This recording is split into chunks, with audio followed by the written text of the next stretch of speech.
पुढची महत्त्वाची बातमी। अजित पवारांच्या राष्ट्रवादीचं काम करणाऱ्या डिझाइन बॉक्स या कंपनीच्या ऑफिसरमध्ये पोलिसांनी धडक दिली आहे। या कार्यालयात पुन्हा गुन्हे शाखेची चौकशी करण्यात आली आहे। तर नरेश अरोरांनी ही सगळी माहिती दिली आहे। गुन्हे शाखेचे अधिकारी कार्यालयात आले होते। कार्यालयात नेमकं काय कामकाज चालतं, राष्ट्रवादी काँग्रेसचे कोणते काम येथे सुरू आहे याबाबतची सगळी माहिती अधिकाऱ्यांनी घेतली। तसंच काही कागदपत्रांची माहितीही मागवली असं अरोरा यांनी सांगितलंय।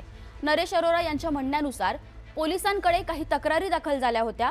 या तक्रारीतील दिलेल्या मोबाईल क्रमांकावर पोलिसांनी संपर्क साधण्याचा प्रयत्न केला, मात्र संबंधित व्यक्ती सध्या फोन उचलत नाहीये। आम्ही पोलिसांना पूर्ण सहकार्य करू असंही त्यांनी स्पष्ट केलंय।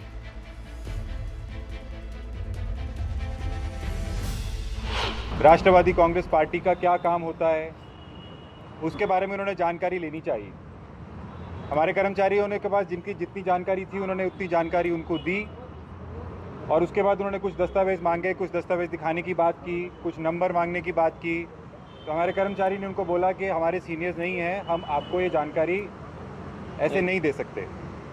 उसके बाद हमारे कर्मचारी संदीप ने उनसे पूछने की कोशिश की कि आप कहाँ से हैं, आप अपना परिचय दीजिए। तो उस पर उन्होंने अपने आप को क्राइम ब्रांच से बताया। अजीत दादा से बात हुई, उनका अभी मेरे ख्याल स्टेटमेंट या ट्वीट भी आया है। उन्होंने सुनील तटकरे साहब का भी आया है, प्रफुल्ल पटेल साहब का भी ट्वीट आया है। तो उन्होंने सबने बताया है कि जो भी आधिकारिक रहेगा हम उसके साथ कोऑपरेट कर रहे हैं और करते रहेंगे, कोई प्रॉब्लम नहीं है उसमें। ऐसा कोई इलीगल काम तो कैंपेन मैनेजमेंट ऑर्गनायझेशन्स करती नहीं है।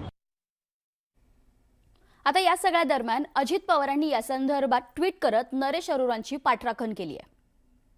राष्ट्रवादी काँग्रेस पक्षासाठी कार्यकर्ते असलेले नरेश अरोरा आणि त्यांची संस्था डिझाइन बॉक्स यांच्या पुणे कार्यालयात आज क्राइम ब्रांचने काही अधिकाऱ्यांची माहिती घेण्याच्या उद्देशाने उपस्थित झाले होते। संबंधित अधिकाऱ्यांनी केलेल्या प्रक्रियेदरम्यान आवश्यक ती माहिती देण्यात आली असून संपूर्ण सहकार्य करण्यात आले। या प्रक्रियेत कोणतीही आक्षेपार्ह बाब किंवा कोणतीही अनियमितता आढळून आलेली नाहीये। राष्ट्रवादी काँग्रेस पक्ष हे स्पष्ट करू इच्छितो की या संपूर्ण विषयात पक्ष हा नरेश अरोरा यांची संस्था डिझाइन बॉक्स यांच्या पाठीशी ठामपणे उभा आहे। ही सगळी माहिती अजित पवारांनी ट्विट करत दिलेली आहे।